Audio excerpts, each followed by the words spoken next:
예, 안녕하십니까. 찬양대가 가면 갈수록 새로워지고 잘하고 있습니다. 늘 응원해 주시고 기도해 주시고 또 한 말이라도 참 잘한다 이렇게 해 주시면 너무 좋을 것 같아요. 힘이 많이 날 것 같습니다. 그렇게 해 주실 거죠? 못한다 못한다 하면 더 못해져요. 그러니까 소리가 너무 좋아요. 맞습니다. 이렇게 해주시면 됩니다. 그래요. 날씨가 정말 급변하는 것 같습니다. 비가 오더니 또 눈으로 바뀌고 또 내일부터는 더 추워진다고 하니까는요. 저는 이제 두 번째 겨울을 이렇게 지내 보니까 지낼만 합니다. 저는. 근데 다들 건강 주의하시고 항상 주님의 일에 힘쓰는 가운데 또 하나님이 공급하시는 건강과 또 지혜를 더 얻어서 남은 삶을 또 믿음을 굳건히 지키는 그런 삶을 살았으면 좋겠다 이렇게 생각이 듭니다. 함께 기도드리겠습니다. 자비로우신 하늘에 계신 우리 아버지 하나님 감사드립니다. 우리를 이 말세에 구원하시고 또 우리를 통해서 복음이 전해질 수 있도록 도와주시고 많은 영혼 보내주시고 또 귀한 영혼들이 하나님의 말씀을 듣고 깨달아서 친히 또 교회로서의 삶을 살아갈 수 있도록 인도하심을 감사드립니다. 오늘도 주님의 피로 구원받은 우리 사랑하는 정성교회 형제 자매님들 한자리에 함께하게 됨을 감사드립니다. 저희의 삶을 통해서 온전히 하나님께만 영광 돌리기를 소원합니다. 우리에게 주어진 이 때가 얼마나 남아있을지 알 수 없으나 주께서 함께 하시면 우리가 이 복음을 전하며 또 복음을 위해 살아갈 수 있으며 또 끝까지 주님 앞에 옳은 행실로 다가설 수 있다라고 믿습니다. 주님 도와주시고 함께 해주시기를 부탁드립니다. 오늘도 이 자리에 참석해야 되지만 건강이 주어지지 않아서 또 여건이 주어지지 않아서 참석하지 못한 사랑하는 우리 형자매님들 어느 곳에 계시든지 그 마음을 꼭 붙들어 주시고 또 함께 해주셔서 하나님을 위해 더욱 살아가는 가운데 함께 교제할 수 있도록 그리고 이 교제 안에서 주님을 만날 수 있도록 인도해 주시기를 간절히 부탁드립니다. 지난 한 주간 하나님의 말씀이 11구역 집회로 교회에서 진행되었습니다. 귀한 영혼들 보내주시고 구원받게 하심을 참으로 감사드립니다. 하나님께서 구원받은 영혼이 이제 주님의 교회 안에서 성숙할 수 있도록 잘 성장해 갈 수 있도록 주변의 많은 영혼들에게 빛과 소금의 역할을 할 수 있도록 도와주시기를 간절히 부탁드립니다. 또 내일부터는 교회학교 집회가 진행됩니다. 오전에는 초등부 또 오후에는 중고등부 집회로 진행됩니다. 우리 하나님께서 전하는 자의 입술이나 듣는 모든 영혼에게 하나님께서 함께해 주셔서 이번에도 귀한 영혼들이 하나님의 말씀 가운데서 생명 얻고 정말 하나님을 알고 성경을 통해서 영원한 천국에 대한 소망을 가질 수 있도록 인도해 주시기를 간절히 부탁드립니다. 오늘도 주신 귀한 말씀을 통해서 우리의 마음을 더욱 온전케 해주시고 하나님을 따라 의와 진리의 길로 행할 수 있도록 도와주시옵소서. 언제나 우리를 사랑하시는 고마우신 예수님의 이름으로 감사하며 기도드렸습니다. 아멘. 성경 찾겠습니다. 누가복음 6장입니다. 신약성경 98페이지 정도 됩니다. 누가복음 6장입니다.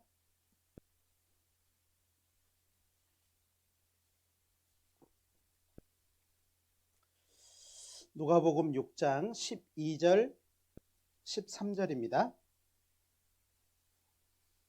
누가복음 6장 12절 13절 누가복음 6장 12절 13절입니다. 천천히 읽어드리겠습니다. 이때에 예수께서 기도하시러 산으로 가사 밤이 맞도록 하나님께 기도하시고 밝음에 그 제자들을 부르사 그 중에서 12를 택하여 사도라 칭하셨으니 17절입니다. 예수께서 저희와 함께 내려오사 평지에 서시니 그 제자의 허다한 무리와 또 예수의 말씀을 듣고 병 고침을 얻으려고 유대 사방과 예루살렘과 및 두로와 시돈의 해안으로부터 온 많은 백성도 있더라. 그리고 20절부터 26절까지의 말씀입니다. 예수께서 눈을 들어 제자들을 보시고 가라사대 가난한 자는 복이 있나니 하나님의 나라가 저희 것임이요 너희 것임이요 이제 줄인 자는 복이 있나니 너희는 배부를 것임이요 이제 우는 자는 복이 있나니 너희가 웃을 것임이요 인자를 인하여 사람들이 너희를 미워하며 멀리하고 욕하고 너희 이름을 악하다 하여 버릴 때에는 너희에게 복이 있도다. 그날에 기뻐하고 뛰놀라. 하늘에서 너희의 상이 큼이라. 저희 조상들이 선지자들에게 이와 같이 하였느니라. 그러나 화 있을진저 너희 부요한 자여 너희는 너희의 위로를 이미 받았도다. 화 있을진저 너희 이제 배부른 자여 너희는 줄이리로다. 화 있을진저 너희 이제 웃는 자여 너희가 애통하며 울리로다.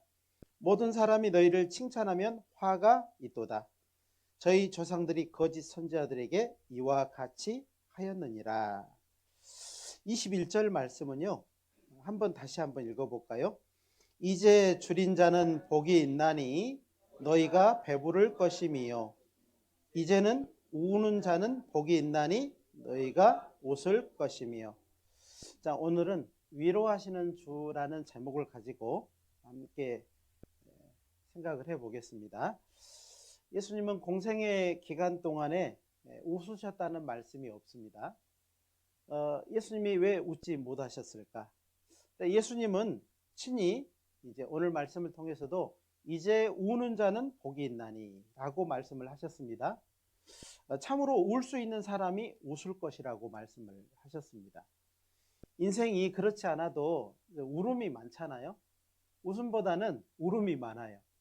너희의 연수가 70이요 강건하면 80이라도 그 연수의 자랑은 수고와 슬픔뿐이요 신속히 가니 우리가 날아가나이다. 어쩌면은 인생을 많이 살면 살수록 허무함을 느끼게 돼 있습니다. 많이 살았으니까 경험도 많고 또 많은 것을 가질 수도 있고 그렇지만 그 마음이 넓어질 수도 있겠는데 어쩌면 우리는 허무함을 느끼는 것은 우리 속에 영원히 사는 죽지 않는 그 영원히 살기 때문에 아마 허무함을 느끼지 않을까. 왜 그러냐면 이제 이 몸 육신이 점점 못쓰게 되어가고 깨져가고 결국에는 이 육신을 떠날 때가 가까이 오면은 사람은 그동안에 자기 육신의 삶을 바라보게 되는데 아무것도 남는 게 없다는 거죠. 그리고 인생을 쭉 돌아보면 수고와 슬픔뿐이라고 되어 있습니다. 그렇죠. 인생 한번 이야기해 보세요 이렇게 하면은요 전도자보다 오래 사신 분은 인생에 대해서 쭉 말씀을 하시는데 인생에 있어서 슬픈 일, 괴로웠던 일, 고단했던 일을 많이 이야기하게 되고 또 그 이야기를 하면서 허무함을 느끼는 경우를 많이 보게 됩니다. 그렇습니다. 예수님은 사람으로 이 땅에 오신 분입니다. 하나님께서 이 땅에 사람으로 오셨는데 사람의 인생을 잘 알고 계셔요. 그리고 그 사람이 결국 눈물이 많다는 것을 알고 계십니다. 그런데 그 어떤 눈물을 흘릴 것인가? 정말 사람이 어떤 눈물을 흘리다가 이 세상을 갈 것인가? 그 눈물의 질이 중요할 것 같습니다. 그러지 않을까 싶습니다. 눈물에는 감사의 눈물도 있고 감격의 눈물도 있고 기쁨의 눈물도 있어요. 좋은 거죠, 이런 것은. 그런데 슬픔의 눈물도 있고 고통의 눈물도 있고 또 아파가지고 아픔의 눈물도 있어요. 또 눈물 중에는 이런 눈물도 있어요. 연기자가 흘리는 연기 섞인 눈물도 있어요. 그렇죠. 직업적인 눈물인 거죠. 그리고 속이는 눈물도 있어요. 상대를 속이기 위해서 그 가짜로 우는 그 눈물도 있고요. 또 단순하게 어떤 드라마를 보다가요. 드라마는 이게 사실이 아닌데 드라마를 보다가 감정에 푹 꽂혀가지고 이렇게 올라오는 그 감정에 눈물을 흘릴 때도 있어요. 그죠? 예, 나이가 들면은요, 어렸을 때는 그렇지 않은데 나이가 들면 들수록 눈물이 많아진다고 하지 않습니까? 그래서 괜히 옛날에는 근엄했던 남자들도요, 드라마를 같이 보면서 아내는 울지 않는데 남편이 훌쩍거리고 이거 우는 경우가 있어요. 그리고 이제 부끄러우니까 고개를 살짝 돌리고, 그리고 눈물을 닦아야 되겠는데 대놓고 닦을 수 없으니까 아이고 저것이 왜 저러냐고 그래서 이렇게 닦는 경우도 있고, 네, 그렇습니다. 그래서 사람이 결국에는 많은 눈물을 흘리다가 가는 것 같습니다. 또 죽음을 다른 사람이 죽음을 이렇게 경험을 해보게 되는데 그 죽음에 임하게 되면은 사람이 마지막 눈물을 이렇게 흘리더라고요. 그러니까 하는 사람이 구원받은 사람도 때로는 구원받지 않은 사람도 죽음을 이렇게 자세히 보면은 눈물이 이렇게 큰 눈물을 흘리면서 숨이 끊어지는 것을 볼 수 있었습니다. 그거 보면서 인생이라고 하는 것이 울며 왔다가 울며 가는 것 같아요. 빈손으로 왔다 빈손으로 가는 것도 맞는데 탁 태어날 때 울지 않으면은 간호사가 억지로 때려서라도 울리잖아요. 그래야지 안에 게 다 나오니까. 그래서 울며 왔다가 울며 가는 인생. 참 어찌 보면은요, 이렇게 울며 왔다가 울며 가려고 이렇게 태어났는가라고 생각이 들 정도로 그렇습니다. 때로는 우리는 신앙을 가지고 있기 때문에 참으로 회개함을 동반한 눈물이 있어요. 정말 하나님은 성경 배워보니까 하나님은 살아계십니다. 그리고 이 성경이 어찌 이렇게 아주 정확하게 내 생각과 전혀 다르게 기록이 되어 있잖아요. 착하게 살면 복 주고 악하게 살면 저주 준다는 그 기본적인 생각을 사람들은 가지고 성경을 대하는데 이게 전혀 반대입니다. 선하게 살아서 복 받는 사람이 없다 이렇게 말씀하잖아요.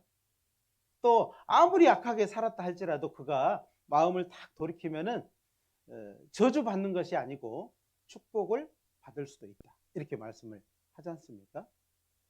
그래서 성경을 딱 배워보면은 야 이게 전혀 정말 내 생각과 전혀 다른 내용이 많이 들어있다는 것을 알게 된다는 겁니다. 그래서 때로는 그 온전하신 살아계신 그 하나님 앞에 회개의 눈물, 하나님께 돌이키는 눈물, 내가 왜 이렇게 살았을까? 누가 알려줬는데 끝까지 거절하다가 어느 날 성경 딱 배웠는데 하나님 살아계신 겁니다. 성경이 사실인 거예요. 죽음 너머에 영원한 천국과 지옥이 있는 겁니다. 그러면서 가장 중요한 것이 무엇인지를 알고 하나님께 돌이키는 눈물도 있다는 겁니다. 그리고 신앙생활을 잘하는 형제 자매들에게도 주님의 역사를 위해서 흘리는 눈물도 있어요. 우리가 복음을 전하고 또 이 지역에 교회를 세우고 또 힘을 다해서 뭔가를 하려고 하면은요 참 어렵거든요. 쉬운 게 하나도 없다는 생각이 듭니다. 그리고 주변에서 많은 사람이 이 복음에 방해를 하고 또 없는 말을 하게 되고 오해를 만들고 비난하고 이런 가운데서 주님의 역사는 계속 이루어 가야 되는데 그것 때문에 먼저 된 구원받은 사람들이 눈물을 흘리기도 한다는 겁니다. 그래서 오늘 예수님이 말씀하시는 이제 우는 자는 복이 있나니 저희가 웃을 것이며, 그러니까 먼저 우는 것이 먼저고 그 다음에 웃을 것이 그 다음이라는 겁니다. 인생 한번 웃고 살아보려고 애를 쓰지만은 사람은 결국 눈물을 흘리면서 가게 된다는 겁니다. 그러니까 웃음이 먼저라고 생각을 하니까 이제 결국에는 눈물을 흘리게 된다는 겁니다. 그래서 나는 지금까지 어떤 종류의 눈물을 흘리고 살았는지, 지금까지 어떤 눈물을 흘리고 살았는지를 가만히 되돌아보면은요, 아마 세 가지로 분류를 할 수 있을 것 같아요. 자기 신세를 한탄하는 눈물을 흘렸을 수도 있습니다. 그리고 세상 것 때문에 우는 눈물도 있었을 거예요. 세상 욕심 때문에 그걸 잡으려고, 붙잡으려고, 바람을 붙잡으려고 하는 것처럼 바람을 붙잡지만 손에 잡힌 게 하나도 없습니다. 그러므로 인해서 눈물을 흘릴 수 있다는 겁니다. 아니면 이제 세 번째로는 주님의 역사를 위해서 흘리는 눈물도 있을 수 있다는 겁니다. 뭐가 가장 값진 어떤 눈물일까요? 주님이 보실 때 어떤 눈물을 흘리기를 우리에게 바라실까? 정말 하나님께서 그것을 우리에게 요구하는데 자주 포인트가 맞지 않는 겁니다. 자, 고린도전서 7장을 한번 찾아보겠습니다. 고린도전서 7장입니다. 고린도전서 7장 29절부터 31절입니다. 신약성경 271쪽 정도 됩니다. 29절부터 31절입니다. 형제들아, 내가 이 말을 하노니 때가 단축하여진 고로 이제부터는 안에 있는 자들은 없는 자같이 하며 우는 자들은 울지 않은 자같이 하며 기쁜 자들은 기쁘지 아니하는 자같이 하며 매매하는 자들은 없는 자같이 하며 세상 물건을 쓰는 자들은 다 쓰지 못하는 자같이 하라. 같이 읽겠습니다. 이 세상의 형적은 지나감이니라. 자, 때가 단축하여진 것이기 때문에 어떤 조건을 두고 이러지 말라, 이렇게 살지 마라, 이렇게 살지 마라 라고 이렇게 하나님의 말씀을 하고 있습니다. 만약에 어떤 조건을 주어지지 않고요, 이렇게 해라 저렇게 해라 그러면 사람은 이해할 때까지 할 수 없습니다. 그러나 어떤 조건이 딱 주어지면은요, 이제 사람은 그걸 할 수 있어요. 만약에 많은 사람들이요, 지금은 평안한데 뭘 우선으로 해야 되는지 아무리 말을 해도요, 사람들은 귀담아 듣지 않을 겁니다. 근데 만약에 오늘 뉴스가 나오는데 전쟁이 났다는 겁니다. 일터로 가겠습니까? 전쟁이 났는데 일터를 가겠냐 이 말이에요. 전쟁이 났는데 지금 무엇보다 중요한 것이 무엇인지를 헷갈릴 수 있겠냐 이 말입니다.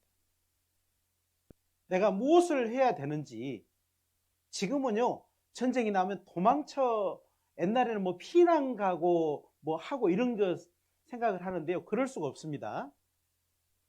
우크라이나 전쟁이 일어났고 지금 이스라엘 전쟁이 일어나는데 이게 아무 소용이 없어요.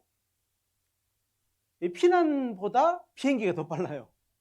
미사일이 더 빠르고, 먼 곳에서 미사일을 날려서 이렇게 한단 말이에요. 옛날에는 그러지 못했기 때문에 적이 쳐들어오면은 그 적과 좀 더 멀리 가려고 피난을 갔잖아요.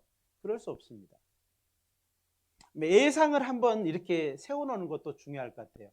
만일 오늘이 마지막이라고 한다면, 내 인생 오늘 내가 마지막으로 오늘 하루를 산다면 내가 무엇을 하는 게 가장 중요할까? 그것이 내가 제일 먼저 이루어야 될 것이라고 생각을 하셔야 됩니다. 그것보다 더 중요한 건 사실은 없거든요. 성경을 배우지 않은 사람은요, 어떻게든지 외국으로 도망가려고 생각을 할 겁니다. 나라 없는 국민은요, 외국에 나가봐야 아무 소용이 없어요. 이제 배타적인 시대에 우리가 살고 있기 때문에 나라가 없이 다른 나라에 간다? 난민으로 산다? 우리나라에 난민 신청을 해가지고요, 난민 수용이 되는 경우가 몇 프로인 줄 아셔요? 0.003%예요. 가능한 거예요, 불가능한 거예요? 난민 신청을 받아준다는 것은 일정 기간 우리나라 국민의 혜택을 주겠다는 거잖아요. 반대로 말하면은 난민을 안 받아주겠다는 것은 너는 우리나라 사람들이 받는 혜택을 절대 받을 수 없다는 거죠. 그러니까 나라 없이 외국에 간다? 의미가 없는 겁니다. 돈을 아무리 많이 가지고 있어도. 자, 오늘 내가 마지막 하루를 산다고 한다면 가장 무엇이 중요하겠냐는 거죠. 무엇을 중심으로 해서 내 삶을 정리를 한번 탁 해봐야 되지 않겠냐 이 말이죠. 사람은 한 번은 태어났다 한 번은 가게 됩니다. 어떻게 갈지 아무도 모릅니다. 어떤 상황에서 이 세상을 떠나게 될지 아무도 몰라요. 꼭 어린아이라고 해서 늙어 죽는 법이 없어요. 우리 할머니 보니까 늙어서 돌아가시대. 그것은 할머니고요. 나는 그러지 못할 수 있어요. 자, 우리는 무엇이 가장 중요한지를 생각을 해봐야 됩니다. 오늘 여기 고린도전서 7장의 말씀처럼 때가 단축하여진 거로 때가 얼마 안 남았다는 겁니다. 그리고 이 세상 형적은 다 지나간다. 결국에는 이 세상은요, 지나가는 거예요. 지나가는 거. 기차가 지나가듯이 슝 지나가는 겁니다. 잡을 수 있을까요? 없을까요? 없다니까요. 지나가는데 지금 빨리 지나가는데 이렇게 해서 되겠냐 이 말이야. 안에 있는 자들이 남편이요 그냥 안에 어떻게 잘 보이려고 하는 것이 무슨 소용이 있을 것이며 우는 자들은 그 울고만 있을 거냐 이 말이죠. 신세한탄만 하고 있을 거냐는 거죠. 그래서는 안 된다는 겁니다. 무엇이 중요한지를 먼저 아는 것이 중요하다는 거예요. 자, 내 인생 정말 내가 오늘 탁 이 세상을 하직하고 떠난다면은 하나님을 믿는 사람은 하나님 만날 준비에 대한 다시 한번 돌이켜보는 생각이 꼭 필요할 겁니다. 내가 오늘 하나님 앞에 선다면 정말 성경에서 요구하는 나에게 요구하는 믿음을 내가 확실하게 가지고 있는지 나는 가졌다면 내 주변을 돌아볼 수 있을 겁니다. 내 주변에 그러지 못한 사람이 있는가 살펴보게 될 것이라는 거죠. 자, 우리는 정말 우리가 살아가고 있는 이 시대에 무엇이 중요한지를 잘 모르고 살아갈 수 있어요. 왜? 너무 많거든요. 뭐든지요. 너무 많아요. 선택 장애를 느낄 정도로 많아요. 옳고 그름을 때때로 잊어버릴 수도 있어요. TV 보다가요. 하루 홀딱 가버릴 때가 있잖아요. 정신없이 뭐 하다 보면은요. 밥 먹을 때가 된 겁니다. 정신없이 또 하다 보면 저녁 때가 돼버린 겁니다. 저녁 먹으면 자야죠. 먹다가 하루 끝난 거예요. 그 언제 그러죠? 명절 때 꼭 그러죠. 명절 때 그 자매들은 명절 되면 이제 힘들잖아요. 아침에 밥을 해가지고 딱 주면은 밥 먹고 돌아서서 설거지하고 과일 썰어내고 나면은 정신 못 먹지 그러잖아요. 정신 못 먹지? 그러고 이제 점심 이제 막 해놓고 먹으면은 어때요? 네, 저녁은 뭐 해 먹을까? 먹다가 판나는 겁니다. 우리 인생이 어쩌면은요, 그럴 수 있다는 거예요. 자, 예수님은 이 땅에 오셨지만은 웃지 않으셨다라고 돼 있는데, 그럼 예수님은 어떠셨을까? 무표정으로 지내셨을까?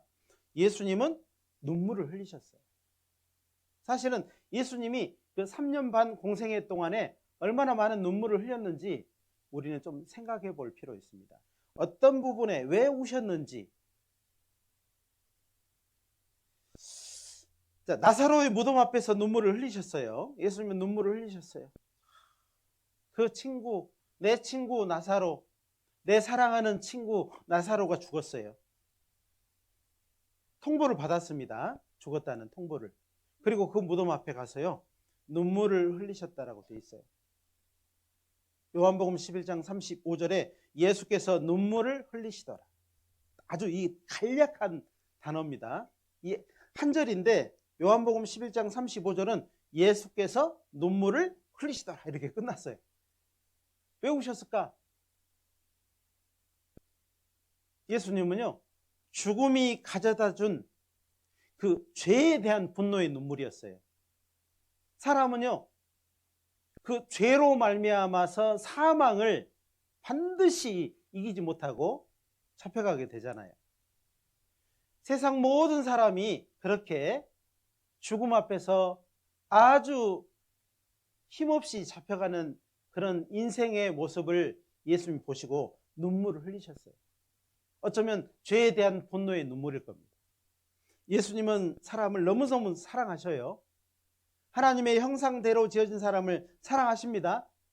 그런데 그가 죄로 말미암아서 이 세상을 떠나게 되는, 잡혀가게 되는 그 모습을 보면서 죄에 대한 분노를 하시는 겁니다. 예수님은 예루살렘 성을 보시고 우셨어요. 왜 그랬을까요? 누가복음 19장입니다. 한번 찾아보겠습니다. 누가복음 19장입니다. 41절로 44절입니다.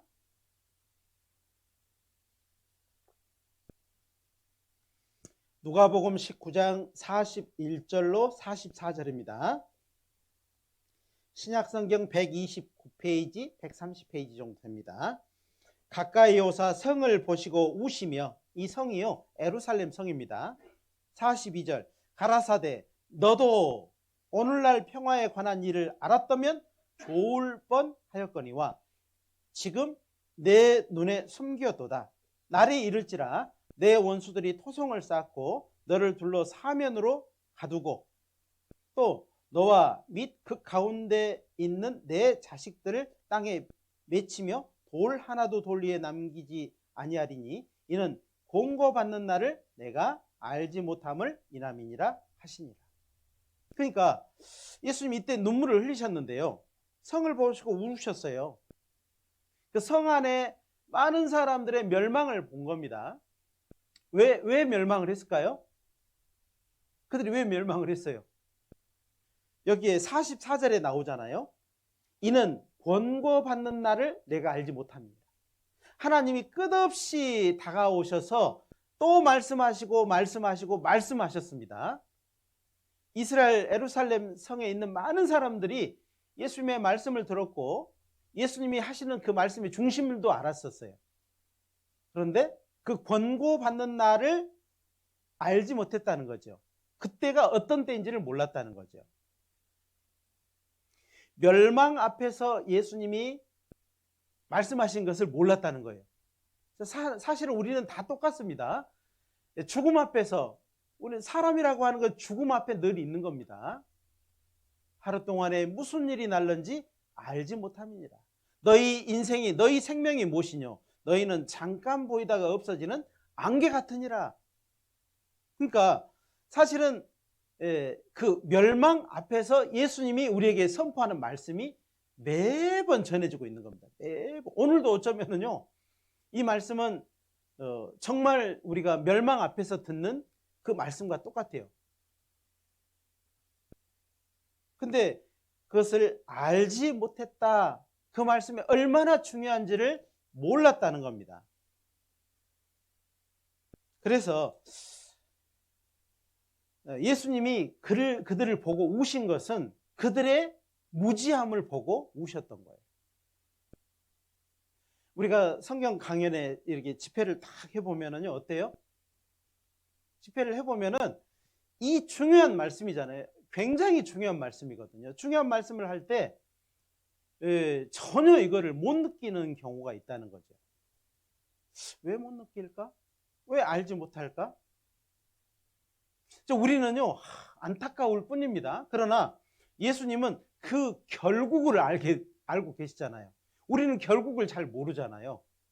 그러니까 그 결국을 아시는 예수님은 울 수밖에 없다는 겁니다. 만약 부모가 자녀가 어떻게 되는지를 너무 잘 알고 있는데 자녀가요, 속 없는 소리를 막 하게 되면은요, 같이 웃을까요? 울을까요? 울겠죠. 왜? 부모는 그 결국을 알기 때문에 답답한데 그 답답한 마음에 자녀가요, 놀러 가는 이야기하고 먹는 이야기하고 그러면은요, 부모는요, 답답한 거예요. 답답하다 못해 눈물을 흘릴 수밖에 없다는 겁니다. 예수님은 십자가를 앞에 두고 심히 통곡의 눈물을 흘리셨습니다. 예수님은 정말 어떻게 죽으실지를 알고 오셨다고 우리는 알고 있잖아요. 어떤 고통을 받고 어떻게 돌아가실지를 알고 오셨다고 우리는 알고 있잖아요.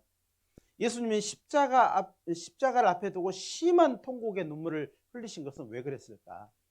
그것은 하나님과 우리 사이에 죄 문제로 말미암은 중보자로서의 눈물이죠. 중보자로서의 눈물이에요.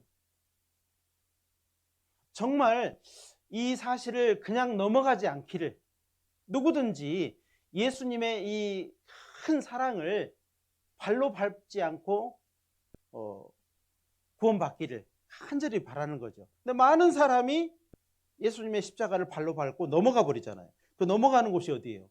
멸망입니다. 그래서 정말 예수님이 그 흘리신 눈물의 내용들을 보면은요, 우리가 생각했던 것과 좀 달라요. 아, 십자가 앞에 있기 때문에 너무 두려워서 그러셨나 보다, 이런 생각을 하실 수 있는데 그렇지 않다는 겁니다. 많은 사람이 예수님의 십자가를 발로 밟고 멸망으로 들어가는 사람들을 보고 그 중보자로서의 눈물이 있다는 겁니다. 자, 우리 구원받은 사람이 고난의 밤을 통과하면서 흘리는 눈물도 있어요. 그렇죠. 구원받았지만은 고난이라고 하는 것을 항상 그 장애물이죠. 신앙생활에 장애물이 없을 수 없습니다. 장애물이 있어요. 구원받았지만은 그 장애물을 하나님께서 허락하시는 거예요. 허락하는 거예요. 아, 구원받았는데 왜 이런 일이? 구원받았는데 왜 이런 고난이, 이런 어려움이 왜 있을까? 우리가 이해를 못할 수 있지만 그 부분은 하나님께서 허락하셔서 주어지는 겁니다. 하나님이 허락하지 않으면 날아가는 새도 절대 떨어지지 않아요. 그래서 하나님이 허락하신 겁니다. 어떤 사람은 그 고난을 통해서 하나님을 만나는 사람도 있고 더욱 의지하는 사람도 있어요. 어떤 사람은 그 고난을 통해서 더 좌절하고 낙심하고 멸망으로 들어가는 사람도 있더라고요. 시편 84편을 한번 찾아보겠습니다. 시편 84편입니다.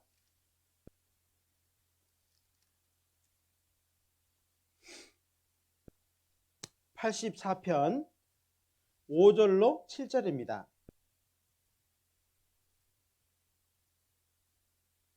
시편 84편 5절로 7절입니다. 구약성경 863페이지 5절부터 제가 읽어드리겠습니다. 주께 힘을 얻고 그 마음에 시온의 대로가 있는 자는 복이 있나이다. 저희는 눈물 골짜기로 통행할 때에 그 곳으로 많은 샘의 곳이 되게 하며 이른비도 은택을 입히나이다. 저희는 힘을 얻고 더 얻어 나아가 시온에서 하나님 앞에 각기 나타나리이다. 자, 여기 보니까는 주께 힘을 얻고 그 마음에 시온의 대로가 있는 자는 복이 있다. 이 구원받은 사람이잖아요. 구원받은 사람에게 왜 눈물 골짜기를 허락하셨냐? 눈물 골짜기를 왜 허락하셨냐? 자, 이스라엘 사람들이요, 1년 3차 예루살렘에 꼭 올라갔어야 돼요. 이스라엘 사람들은 1년에 몇 번이요? 3번을 예루살렘에 꼭 올라가야 돼. 예루살렘은 아주 높은 지역이 있었습니다. 높은 지역이 있어요. 그러니까 높은 지역으로 올라가려면요, 힘든 거예요. 힘들어. 그리고 골짜기를 통과를 꼭 해야 되는데 그 골짜기를 넘어갈 때 많은 사람들이 힘들어 했다는 겁니다. 그런데 우리 신앙생활에서 만약에 이렇게 골짜기가 없으면요, 어떨까요? 감사가 있을까요, 없을까요? 그래서 사실은 신앙생활에 고난이 딱 주어지면은요, 되려 감사가 더 풍성해지는 경우를 볼 수 있어요. 예를 들면 이런 겁니다. 오늘 밖에서 일을 너무 힘들게 하고요, 수요 말씀이 있는 날이에요. 갈까? 말까? 쉴까? 그래도 갈까? 이제 완전히 그렇습니다. 그런데요, 힘들어 죽겠네. 근데 옆에서 누가 그러는 거예요. 그래도 가야지. 그러면 어때요? 힘들지만 그래도 가야지. 그러고는 이제 옵니다. 오고 나면은요, 어때요? 안 왔으면은 아이고 안 됐겠네. 왜? 말씀을 들어보니까는 꼭 나한테만 해주는 말씀이 있거든요. 이렇게. 그러니까 안 오면은 후회도 안 해요. 못 해요. 온 사람이 아이고 안 왔으면 큰일 날 뻔했다 이런 생각을 하지, 안 온 사람은요, 그러다가 집에서 푹 쉬어버린 사람은요 후회도 안 한다니까요. 후회를 못 해요. 자, 우리는 그런 거와 같이 신앙생활에서 어려움이 처하면은요, 이걸 통과를 하려고 생각을 해야 됩니다. 어려움이 있으니까 난 통과 못해. 난 그래서 통과 안 했던 거야. 나는 그래서 어려워서 나는 넘어지고 자빠졌던 거야. 그렇게 하면 안 되는 겁니다.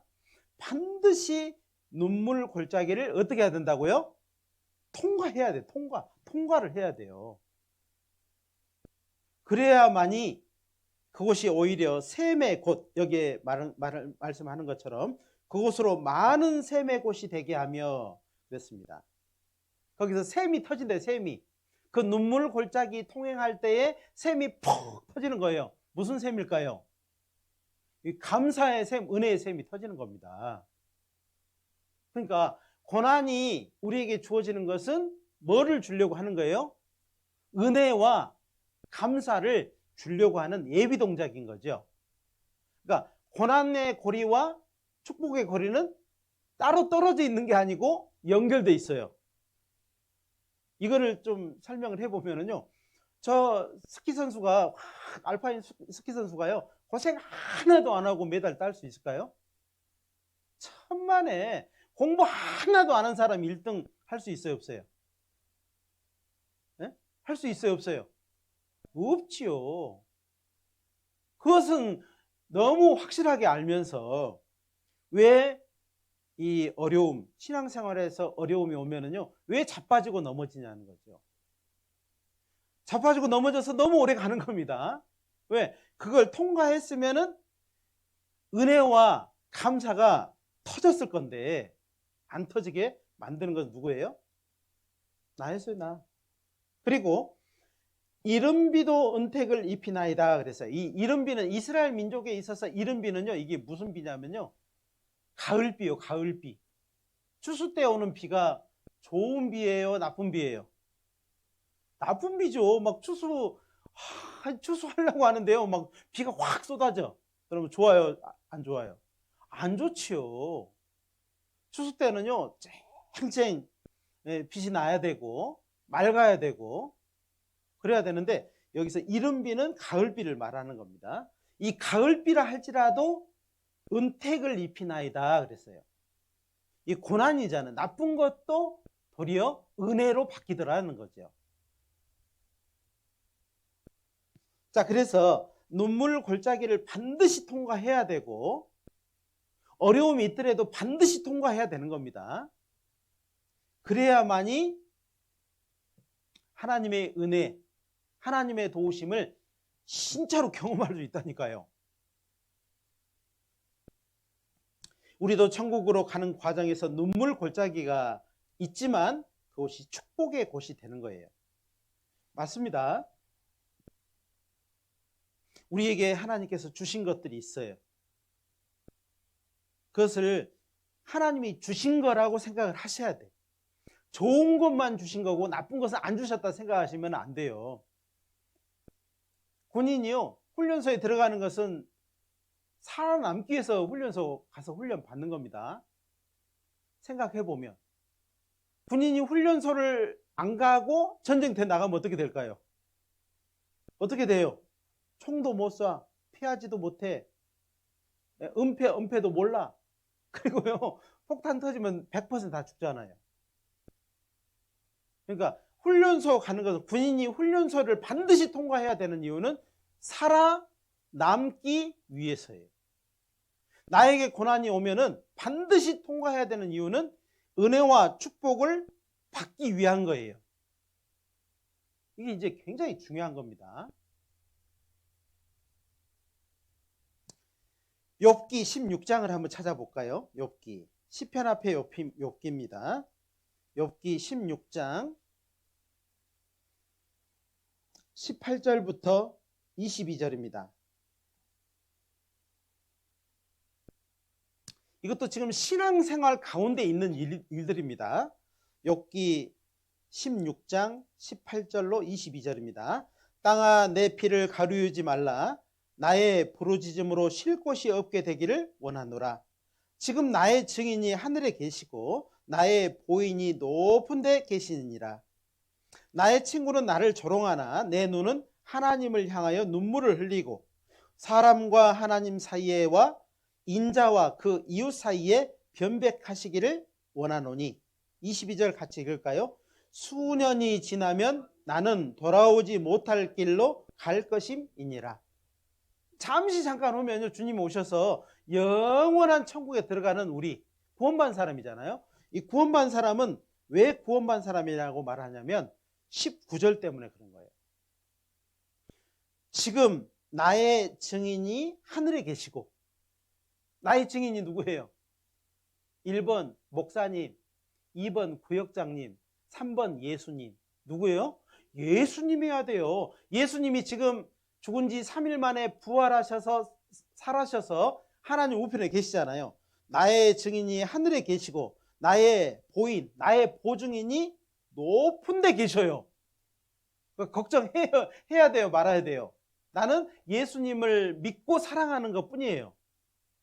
예수님이 그 보혈로 나의 모든 죄, 나의 영원한 속죄를 이루어 주신 것을 단지 우리는 믿고 있는데 예수님이 나의 증인, 나의 보증인이죠. 이 사람이, 이걸 확실하게 믿는 사람이 구원받은 사람이라는 거예요. 이 구원받은 사람이 이제 친구들의 조롱을 받고, 그리고 눈이 하나님을 향해서 눈물을 흘리고, 그렇다고 해서 낙심하고 좌절하고 그만둘 거냐 이 말이에요. 예수님 앞에 섰을 때 얼마나 부끄럽겠습니까? 그 보증인 앞에, 그 증인 앞에 설 때요, 그렇게 신앙생활에다 탁 넘어져 가지고 좌절하고 툭 떨어져 버린 사람은 얼마나 부끄럽겠냐 이 말이에요. 세상 사람들이 아무리 핍박을 하고 그리고 정말 무시를 한다 할지라도 우리가 눈물을 흘리되 내 눈이 하나님을 향하여 눈물을 흘리면 되잖아요. 우리가 눈물을 흘릴 때 이제는 구원받은 사람은 누구를 향해서 눈물을 흘려야 되냐면 하나님을 향해서 항상 눈물을 흘려야 돼요. 하나님 아시죠? 누군가에게 오해받을 때에도, 누군가에게 애매한 고난을 받을 때에도 어떻게 해야 돼요? 그 사람 보고 오른뺨을 때려서 같이 때려보려고 하면 안 됩니다. 어떻게 해야 돼요? 하나님을 향해 눈물을 흘리면 되는 겁니다. 하나님을 향하는 마음이 있어야 돼요. 구원받은 사람은 항상 하나님을 향하는 마음이 있어야 됩니다. 욥도 다윗도 말할 수 없는 고난의 밤을 통과하면서 많은 눈물을 흘렸어요. 그 눈물은 참으로 가치 있는 눈물이었잖아요. 우리는 알고 있잖아요. 다윗의 눈물, 욥의 눈물이 결국 가치 있는 눈물이었다는 거. 왜? 결국은 우리는 다 읽고 알고 있거든요. 그러면서요, 자기의 눈물은요, 다르게 생각하는 겁니다. 모든 그리스도인들, 구원받은 사람은 이 세상의 일종의 이방인이나 나그네로 있는 것과 똑같아요. 그렇죠. 같이 살지만은 구별돼 있어요. 내가 구별 안 하고 싶어도 사람들이 나를 구별해요. 예. 저 사람 구원받은 사람이래. 저 사람은 구원받고 천국 간대. 그러고요, 자기하고 딱 구별시켜 버리잖아요. 이렇게. 어쩔 수 없어요. 그렇다고 해서 내가 아니 나는 지옥 갈 사람이야 이렇게 말할 수는 없잖아요. 그렇게 말할 수 없잖아요. 내가 그들에게 구별을 받든 내가 스스로 하나님 때문에 구원받은 사람이기 때문에 구별하든 우리는 이 세상에서 이방인과 나그네와 같은 삶을 살 수밖에 없다는 겁니다. 나그네는 나그네여도요, 방랑자 나그네는 갈 곳이 없는 사람이지만 순례자 나그네는 갈 곳이 있는 거예요. 아무리 이 세상에 힘들어도요, 갈 집이 있다니까요. 나를 기다리는 집이 있고, 나를 반겨주는 주님이 계시고, 천사들도 있고, 있다니까요.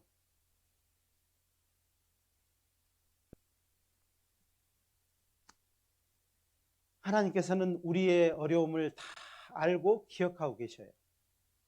그리고 그것을 하나도 놓치지 않는다는 말씀도 있어요. 시편 56편입니다. 시편 56편. 시편 56편 8절입니다.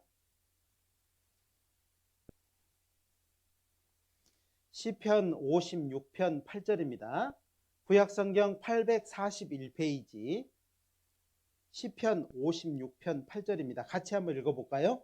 나의 유리함을 주께서 계수하셨으니 나의 눈물을 주의 병에 담으소서. 이것이 주의 책에 기록되지 아니하였나이까. 그렇죠. 주님이 우리의 눈물을 모른 채 한다고요? 모른 채 하지 않으셔요. 주의 눈물병에요, 주의 병에 딱 담아놔요. 다 세고 있어요. 다 계수하셔요. 나의 유리함을 주께서 계수하십니다. 세상에서 이방인과 정말 그 나그네 같은 삶을 하나님 다 계수하셔요. 날짜를 계수하시고 그 힘들었던 것을 다 계수하시고 다 기억하시고, 그리고 주의 눈물을, 나의 눈물을 주의 병에 딱 담아놔요. 여러분이 눈물을 흘릴 때마다 누군가 와서 받아간다면요, 의미가 있지 않겠습니까? 그리고 그걸 기억하신 주님이 반드시 갚아주셔요.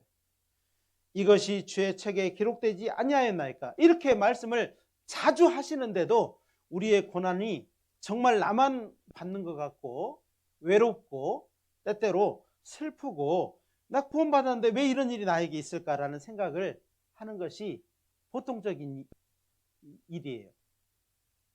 그렇지만 자주 말을 하는 것은 하나님께서 잊지 말라고 하는 겁니다. 그리고 하나님의 자녀에 대해서 흘리는 하나님 눈물이 있어요. 하나님이 나를 위해서 눈물을 흘린다? 주의 자녀들을 위해서 눈물을 흘린다? 그러면은요, 그러니까 내가 자녀인데 나 때문에 아버지 엄마가 나 때문에 운다? 그러면요, 이거는 생각을 해봐야 되겠죠. 생각을 해봐야 돼요. 아무리 어리고 속이 없다 할지라도 부모님이 나 때문에 그냥 속으로 울고 정말 몰래 통곡을 한다면은, 그것을 모른 채 하는 자녀라고 한다면은요, 좀 이상할 겁니다. 시편 119편입니다. 시편 119편 136절입니다.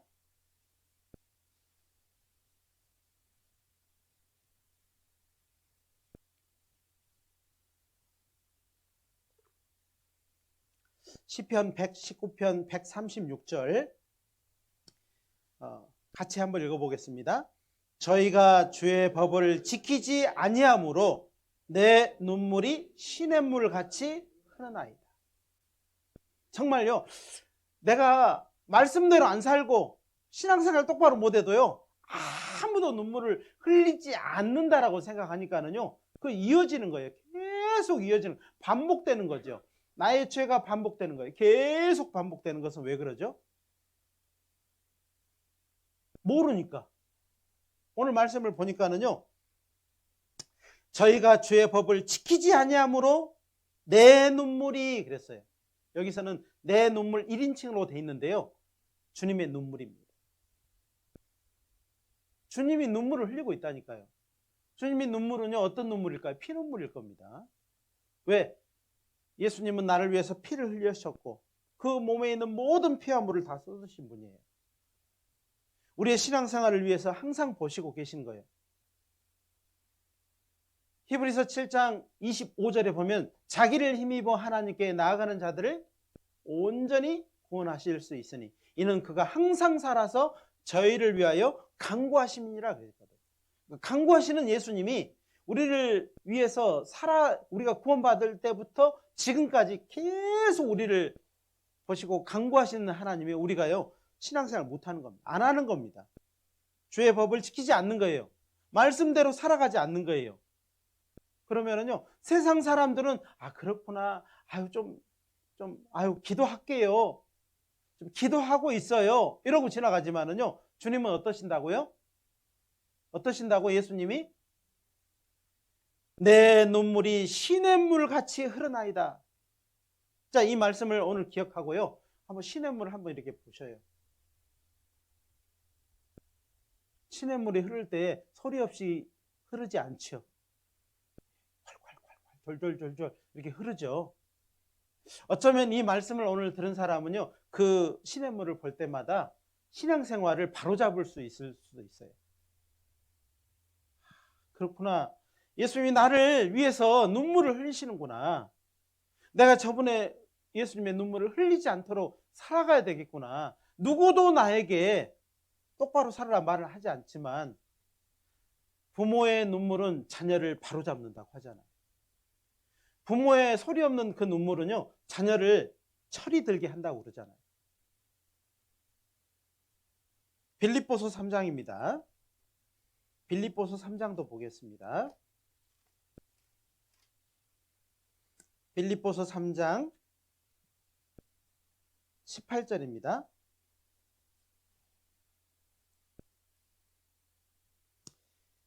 빌립보서 3장 18절입니다. 같이 한번 읽어볼까요? 내가 여러 번 너희에게 말하였거니와 이제도 눈물을 흘리며 말하노니 여러 사람들이 그리스도의 십자가의 원수로 행하느니라. 지금 여기서의 내가 여기서 말하는 것은 사도 바울입니다. 사도 바울이 빌립보 교회에게 보낸 편지잖아요. 그러면서 내용을 보니까는요 십자가의 원수로 지내는 것이 사도 바울의 눈물만 흘리게 했냐 이 말이죠. 십자가의 원수로 행하는 것을 통해서 사도 바울만 눈물을 흘렸겠냐 이 말이죠. 예수님도 눈물을 흘리지 않았겠냐는 거죠. 예수님도 눈물을 흘리셨을 겁니다. 우리는 철이 들어야 됩니다. 신앙적으로 철이 들어야 돼요. 근데 이제 갓 태어났는데 무슨 철, 나는 아직도 애기야, 애기 노릇 할래, 응해, 그 다음에 쳐 빨고 안 챙겨주면은 못하고.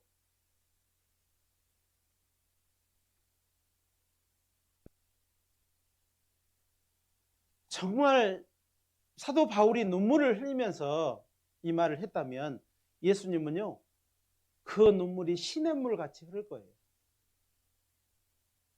저는 이 생각을 이 말씀을 준비하면서 이렇게 보이더라고요. 사도 바울의 눈물은 그 눈가로 흐르는 눈물이었지만 어쩌면 이에 떨어져서 그 편지에 얼룩을 남겼을 수 있지만 예수님의 눈물은 피눈물이었을 것 같다. 창조주 하나님이 우리를 사랑해서 사람으로 오셨어요. 십자가에 죽기까지 사랑하셨어요. 근데 사람이 그 사랑을 받아들이지 못하고 끝까지 자기의 삶을 산다면 주님의 눈물이 얼마나 흐를 것이냐 생각을 하게 됐습니다. 생각을 한번 해보시는 것도 좋을 것 같다는 생각이 들어요. 또 우리가 흘려야 될 눈물이 있는데 정말 교회와 복음을 위해서, 이 복음을 위해서 이전에 많은 믿음의 선배들이 얼마나 많은 눈물을 흘렸으며 얼마나 많은 피를 흘렸는지 우리는 몰라도요 지금 내가 이 자리에서 신앙생활을 하고 있는 것은 수많은 눈물이 흘렸어요. 눈물을 뿌렸다니까. 뿌렸어. 여러분 눈물 한번 뿌려볼랍니까? 얼마나 많은 눈물을 흘려야지 이게 뿌릴 수 있을 거라고 생각을 하셔요? 눈물을 뿌렸어요. 뿌려. 시편 126편을 찾아보겠습니다. 시편 126편입니다.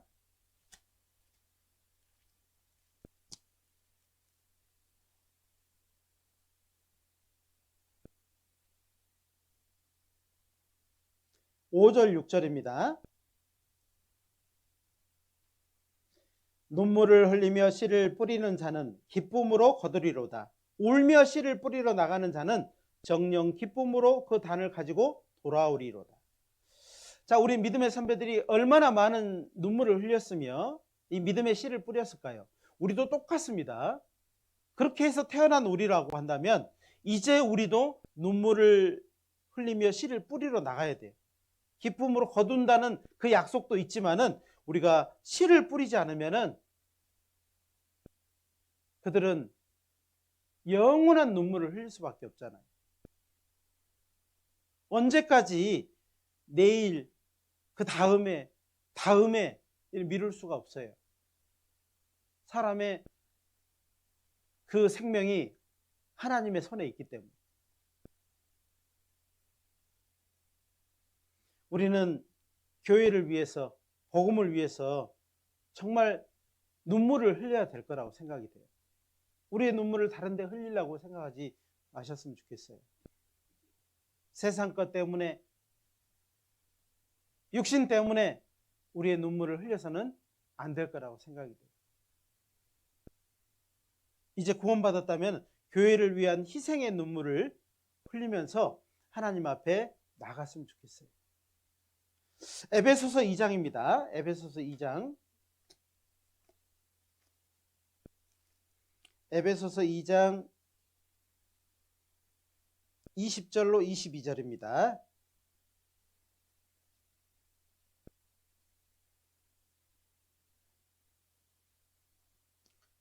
에베소서 2장 20절로 22절입니다. 너희는 사도들과 선자들의 터 위에 세우심을 입은 자라. 그리스도 예수께서 친히 모퉁이 돌이 되셨느니라. 그의 안에서 건물마다 서로 연결하여 주 안에서 성전이 되어가고 너희도 성령 안에서 하나님의 거하실 처소가 되기 위하여 예수 안에서 함께 지어져 가느니라. 교회는 완성된 것이 아니고 지어져 가는 겁니다. 점점 지어져 가는 거예요. 우리는 얼마 많은 사람이 구원받아야지 이게 완성이 될지 우리는 모릅니다. 우리는 몰라요. 그렇지만 때를 얻든지 못 얻든지 항상 전파하기를 힘쓰는 거죠. 그래서 정말 우리는요, 이 터 위에, 눈물의 터 위에 세우심을 입은 우리라고 한다면요, 우리가 눈물을 안 흘리는 것은요, 이거는 좀 이상한 거예요. 그래서 교회와 복음을 위해서 희생의 눈물을 흘리는 것, 그리고 그 눈물을 통해서 많은 영혼이 이제 주께로 돌아와서 하나님이 거하실 처소가 되기 위하여 예수 안에서 함께 지어져 가는 교회 지체들이 되어야 됩니다. 신앙생활은 혼자가 아니에요. 항상 혼자가 아니고요, 함께. 라면 중에 제일 맛있는 라면이 무슨 라면인 줄 아셔요? 네? 참깨라면. 제 방에 가보면요, 이 참깨라면이 딱 저장이 돼 있습니다. 언제든지 드시고 싶으신 분은 오십시오. 참깨라면보다 더 맛있는 라면이 있어요. 함께라면입니다. 죄송합니다. 제가 좋아하는 것을 말을 하느라고. 그래서 함께라면, 그래서 혼자는 절대 아니다. 신앙생활은 혼자 하는 거라고요? 함께 하는 거라고요? 함께 눈물을 흘리고, 함께 사랑하고, 함께 정말 이 고난의 눈물 골짜기를 함께 넘어가고, 양 한 마리 너 눈물 골짜기 넘어가 그러면요, 죽지요. 근데요, 양들이 그 골짜기를 따라가면은요, 다 넘어갈 수 있어요. 다 통과할 수 있습니다. 혼자는 통과를 못해도 함께면 다 통과할 수 있어요. 서로 손을 잡아주고, 서로 이해해주고, 서로 지금까지 살아온 모든 것들을요, 이해해주고, 붙들어주고, 사랑해주고, 기도해주고. 예수님이 말씀을 하셨습니다. 그런즉 누구든지 그리스도 안에 있으면 새로운 피조물이라 이전 것은 왜 근데 마음에 두셔요? 자꾸 기억 속에 두시고 마음에 두시고, 예, 여차하면 꺼내서 이렇게 딱 내놓잖아요. 이게 뭐예요, 이거? 이거 왜 그래요? 부부싸움 할 때 잘 하시죠? 부부싸움 할 때 옛날 꽃날에 있는 거 이렇게 꺼내가지고 이랬잖아. 그러면 기 딱 죽이잖아요. 그게요, 좋은 방법이 아닌 겁니다. 우리는요, 누구든지 그리스도 안에 있으면 새로운 피조물이라. 이전 것은 지나갔으니 보라, 새 것이 되었도다. 항상 새롭게 대해주세요. 항상 새롭게. 옆에 있는 분들을 항상 새롭게 반겨 맞아주시고, 그리고 보듬어 주시고, 응원해 주시고. 그러면요, 이 성형수술 안 해도요, 어떻게 된다고요? 새 것이 되었도다. 아시겠죠? 보톡스 안 맞아도 됩니다. 아셨죠? 예. 그래요. 함께 기도하고 마치겠습니다. 거룩하신 우리 하나님, 감사합니다. 우리가 말씀을 통해서 위로받고 내가 서 있는 이 자리가 어떤 자리인지 매일매일 생각해 보지만 우리는 허무함을 깨달을 때도 있고 눈물을 흘릴 때도 있습니다. 그러나 주님의 심정으로 돌아가 보면, 주님의 그 십자가 아래에서 주님을 올려다보면 우리는 큰 위로를 받고 예수님의 그 눈을 바라보게 되고, 예수님의 눈에서 눈물이 흐르는지 흐르지 않는지를 우리는 생각해 보게 됩니다. 주님, 우리의 삶이 주님을 기쁘시게 하기를 소망합니다. 정말 주님을 증거하고 주님을 자랑하는 우리의 삶이 되기를 소망합니다. 나의 삶 주님 앞에 있습니다. 주님, 우리를 더욱더 말씀으로 위로해 주시고 일깨워 주셔서 하나님의 자녀로서의 온전한 삶을 살아갈 수 있도록 도와주시기를 간절히 부탁드립니다. 우리 정성교회 모든 형제자매님들, 가족들, 또 하시고 있는 그 모든 일, 올해 2024년 하나님 흥왕하게 채워주시고 넉넉하게 채워주시고, 그래서 복음과 교회를 위해서 더욱 힘있게 능력있게 감사함으로 살아갈 수 있도록 하나님 도와주시고 축복해 주시기를 간절히 부탁드립니다. 우리에게 조금 더 힘을 주십시오. 이뤄져가는 많은 영혼들을 우리에게 맡겨주십시오. 그리고 말씀이 전해질 때마다 보내주십시오. 우리가 이 모든 것을 사랑으로 감당하려 합니다. 주님 도와주시고 인도해 주옵소서. 오늘 그 마음을 정말 결심하고 돌아가는 그 모든 발걸음에 축복과 은혜를 더해 주시옵소서. 언제나 우리를 사랑하시는 고마우신 예수님의 이름으로 감사하며 기도드렸습니다. 아멘.